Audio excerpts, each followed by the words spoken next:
নমস্কার, দেখছেন নিউজ 18 বাংলা। আপনাদের সঙ্গে আমি অনির্বাণ। শুরুতেই যে খবরে চোখ রাখবো, আত্মঘাতী মাধ্যমিকের কৃতী ছাত্র। মোবাইলে অতিরিক্ত আসক্তি ছেলের, তাই মা মোবাইল কেড়ে নিয়েছিলেন। সেখান থেকে অভিমানে গলায় ফাঁস লাগিয়ে আত্মঘাতী মেধাবী ছাত্র।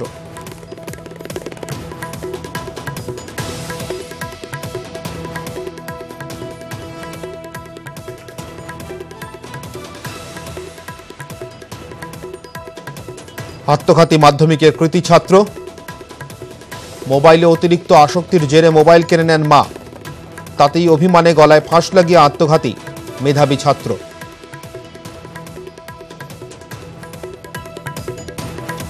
আত্মঘাতী একাদশ শ্রেণীর ছাত্র সৈকত বড়াল।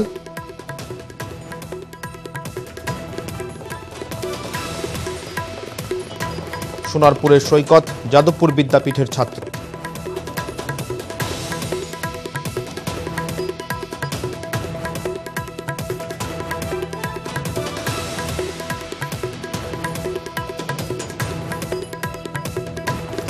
আত্মঘাতী মাধ্যমিকের কৃতী ছাত্র, মোবাইলে অতিরিক্ত আসক্তি ছেলের, মা মোবাইল কেড়ে নেওয়ায় অভিমান, গলায় ফাঁস লাগিয়ে আত্মঘাতী মেধাবী ছাত্র।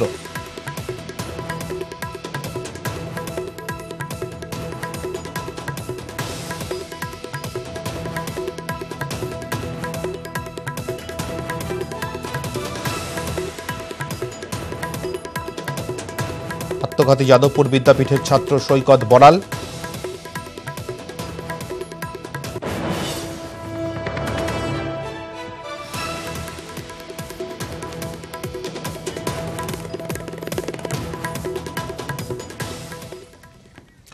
হ্যাকারদের ফাঁদে যুগল, মেসেঞ্জারে লিঙ্ক পাঠিয়ে প্রতারণা।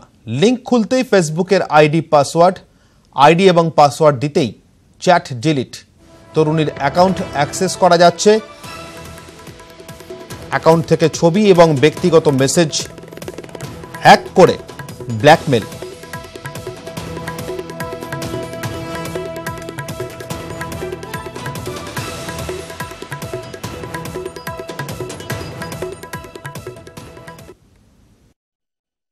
পঁচিশ তারিখ রাত্রিবেলা আমার প্রেমিকার ফোনে একটি মেসেজ ঢোকে।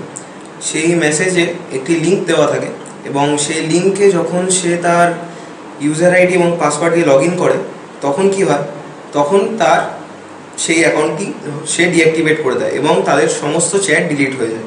তার কিছুক্ষণ পরেই আমার প্রেমিকার ফোনে আরেকটি মেয়ের মেসেজ আসে। তো সেই মেয়ে কতগুলি ছবি পাঠিয়ে তাকে আমার এবং আমার প্রেমিকার কিছু প্রাইভেট ছবি এই সমস্ত দেখে আমাদের দুজনকে থ্রেট দেয় এবং আমাদেরকে ব্ল্যাকমেল করে যে 20,000 টাকা না দেওয়া হলে আমাদের দুজনের এই সমস্ত ছবি ভাইরাল করে দেওয়া হবে। তাকে পুলিশের কথা বলা হলে সে বলে, তুমি যদি পুলিশের কাছে যাও তাহলে আমি এটা এক্ষুনি করব, আর আমি যদি জেলে যাই তাহলে তোমরাও ফাঁসবে।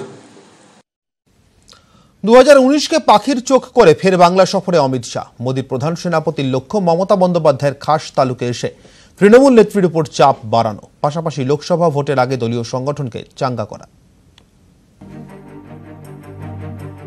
পরিবর্তনের বাংলায় পরিবর্তন আনাই লক্ষ্য 2019। বিজেপির সর্বভারতীয় সভাপতি অমিত শাহ বুধবার ফের বঙ্গে। লড়াই এবার রাজায়, রাজ্যের শাসক বনাম কেন্দ্রের শাসক। গত কয়েক মাস ধরেই মোদী বিরোধী ফেডারেল ফ্রন্ট করতে তৎপর মমতা বন্দ্যোপাধ্যায়। সেই মমতা রাজ্যে এসে পাল্টা আক্রমণের পথে হাঁটবেন নরেন্দ্র মোদীর প্রধান সেনাপতি। মমতা বারবার অভিযোগ করেন বিজেপি গণতন্ত্রের কণ্ঠরোধ করছে।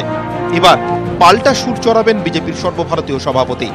পুরুলিয়ার বিজেপির দুজন কর্মীর অস্বাভাবিক মৃত্যুকে সামনে রেখে প্রশ্ন তুলবেন, এটাই কি গণতন্ত্র?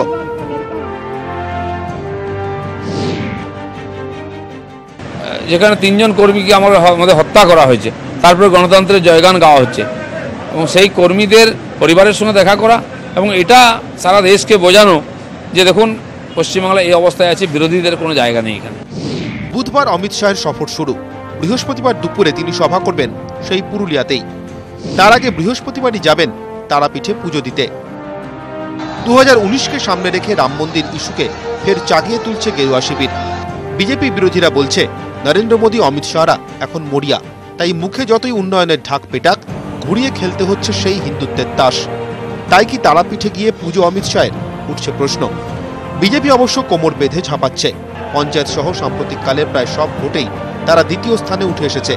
এই সাফল্যকে হাতিয়ার করেই 2019-এর জন্য সংগঠনকে চাঙ্গা করার দাওয়াইও দেবেন হেড স্যার অমিত শাহ। দলীয় নেতাকর্মীদের সঙ্গে তিনি দফায় দফায় বৈঠক করবেন বুধবার। পাশাপাশি বুথ স্তরে সংগঠন কতটা জমি শক্ত করতে পেরেছে তারও চুলচেরা হিসেব নেবেন। বুধবার জিডি বিড়লা সভাগারে বঙ্কিমচন্দ্র চট্টোপাধ্যায় স্মারক বক্তৃতা দেবেন অমিত শাহ। জানিয়ে অনেকের কটাক্ষের সুরে প্রশ্ন, এটা কি বাঙালি মধ্যবিত্তের মন জয় বিজেপির বঙ্কিম রাজনীতি? ক্যামেরায় সুভাষ চক্রবর্তীর সঙ্গে অরূপ দত্ত, নিউজ 18 বাংলা। এই মুহূর্তে আমাদের সঙ্গে টেলিফোন লাইনে রয়েছেন প্রতিনিধি অরূপ দত্ত। অরূপ দত্ত, তোমার কাছ থেকে জানতে চাইবো, বাংলা সফরে যেখানে একদিকে সংগঠন মজবুত করা এবং অন্যদিকে মমতা বন্দ্যোপাধ্যায়কে পাল্টা চ্যালেঞ্জ ছুটতে আসা বিজেপি সর্বভারতীয় সভাপতি, সেখানে কি কর্মসূচি রয়েছে আজকে তার? এবং আজকে বিভিন্ন সফরে আসছেন পৌঁছে যাওয়ার কথা সেই বিলম্ব রয়েছে। সেক্ষেত্রে পৌঁছানোর পরে সেখানে তিনি থাকবেন। সেখানে প্রথম নির্বাচন কমিটির সঙ্গে বৈঠক হওয়ার কথা, সেটা অত্যন্ত গুরুত্বপূর্ণ বৈঠক। এই কারণে সমস্ত প্রকাশটাই সভা নির্বাচনকে দিয়ে এবং তার প্রস্তুতি এবং বিশেষ করে সাংগঠনিক স্তরে কতটা অগ্রগতি, যে সমস্ত কাজ তিনি এর আগে 3 মাস আগে কলকাতায় তখন কাজ সেখানে তোমাকে আমরা স্পষ্ট শুনতে পাচ্ছি না, তোমার পক্ষে কি একটু অন্যভাবে কথা বলা সম্ভব, সরে গিয়ে বা কোথাও দাঁড়িয়ে?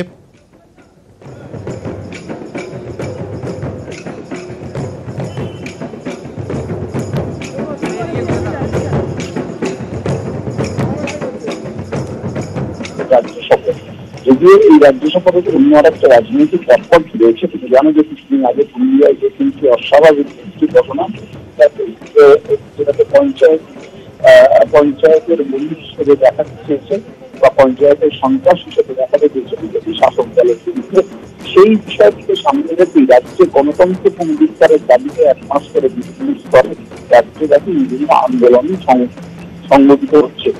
সেই আন্দোলনের পটভূমিতেই বা সেই বিষয়টিকে জাতীয় স্তরে, রাজ্য স্তর থেকে জাতীয় স্তরে উন্নীত করা বা জাতীয় স্তরে তুলে ধরা এবং বিশেষ করে। ধন্যবাদ অরূপ দা, কথা বলছিলাম আমাদের প্রতিনিধি অরূপ দত্তের সঙ্গে।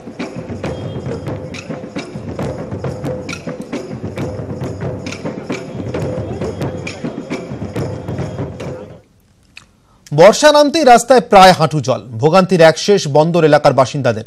রাস্তা মেরামতি, রক্ষণাবেক্ষণ এসবের দায়িত্ব কার? এ নিয়ে বন্দর রাজ্য সরকারের মধ্যে ফের চাপানুতোর শুরু। গত বছর ট্রান্সপোর্ট রোডে একটি গুদামে আগুন লাগে। 3 দিন ধরে জ্বলতে থাকা আগুন নেভাতে হিমশিম খেতে হয় দমকলকে। অভিযোগ, বন্দরের রাস্তার হাল এতটাই খারাপ যে গাড়ি ঢোকানোই দায়। 1 বছরও সেই অবস্থার কোনো বদল হয়নি। বর্ষার শুরুতেই জমা জলে ভোগান্তির শুরু বন্দর এলাকার মানুষের। চরম দুর্ভোগে Hyde Road, Coal Dock Road, Transport রোডের বাসিন্দারা। এর মধ্যে সবচেয়ে খারাপ অবস্থা ট্রান্সপোর্ট রোড, অয়েল ইনস্টলেশন রোডের মতো বন্দরের নিজস্ব রাস্তাগুলির। এর জন্য বন্দর কর্তৃপক্ষ দায় চাপাচ্ছে রাজ্য সরকারের ঘাড়ে। তাদের অভিযোগ, নিকাশির হাল এতটাই খারাপ যে অনেক জায়গা রাস্তা মেরামতি করাই যাচ্ছে না। রাজ্যকে পাঠানো রিপোর্টে বন্দর দাবি করেছে, Taratala Road, Hyde Road, Circular Garden Reach রোডে 10 কিলোমিটার রাস্তা মেরামতিতে তারা খরচ করেছে 6 কোটি টাকা। কোলটক রোড, সোনাই রোড, সোনারপুর রোডে 5 কিলোমিটার রাস্তা সারাইয়ে খরচ হয়েছে 15 কোটি 33 লক্ষ টাকা। Transport road, oil installation road, new road, strand bank road, Katapukur রোডে 10 কিলোমিটার রাস্তা মেরামতিতে খরচ হয়েছে 24 কোটি টাকা। বন্দরের বক্তব্য, এই সমস্ত রাস্তা দিয়ে তাদের গাড়ি বেশি যাতায়াত করে, তাই এই সব রাস্তা তারাই সারাবে। তাদের দাবি, কিছু অংশে কাজের জন্য কলকাতা পুরসভা এবং সিএসসি রাস্তা খোঁড়াখুড়ি করছে, আবার কিছু অংশে নিকাশির হাল খারাপ হওয়ায় রাস্তা সারানো যাচ্ছে না। जो रोड हमारे हैं उनको हम लोग बना रहे हैं, उसमें मेरे हिसाब से कोई हमारा और केएमडी का कोई डिस्प्यूट नहीं है। বন্দরের এই সমস্ত যুক্তি অবশ্য মানতে নারাজ রাজ্য সরকার। স্থানীয় বিধায়ক তথা রাজ্যের পুর নগরোন্নয়ন মন্ত্রীর দাবি, সারা বছর ধরে ঠিকমতো রক্ষণাবেক্ষণ ও মেরামতি করলে প্রতি বর্ষায় এরকম সমস্যা হয় না। তবে যে সমস্ত রাস্তা দিয়ে বাস চলাচল করে সেই সব রাস্তা কেএমডিএ সারিয়ে ফেলেছে। রক্ষণাবেক্ষণের কাজও তারাই করছে বলে দাবি মন্ত্রীর।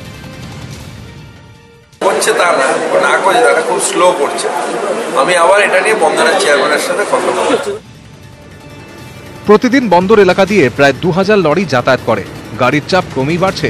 এই অবস্থায় রাস্তার রক্ষণাবেক্ষণ যথাযথ না হলে দুর্ঘটনার সংখ্যাও লাফিয়ে লাফিয়ে বাড়বে বলে আশঙ্কা ট্রাফিক পুলিশের। রাস্তা মেরামতির দায়িত্ব কার তা নিয়ে চাপান উত্তরের মাঝেই বন্দরের দাবি সাগরমালা প্রকল্পে 70 কোটি টাকা দিয়ে রাস্তা সারানোর কাজও তারাই করবে। ক্যামেরায় কুণাল চৌধুরীর সঙ্গে আবির ঘোষাল ও রঞ্জিত সরকার, নিউজ 18 বাংলা।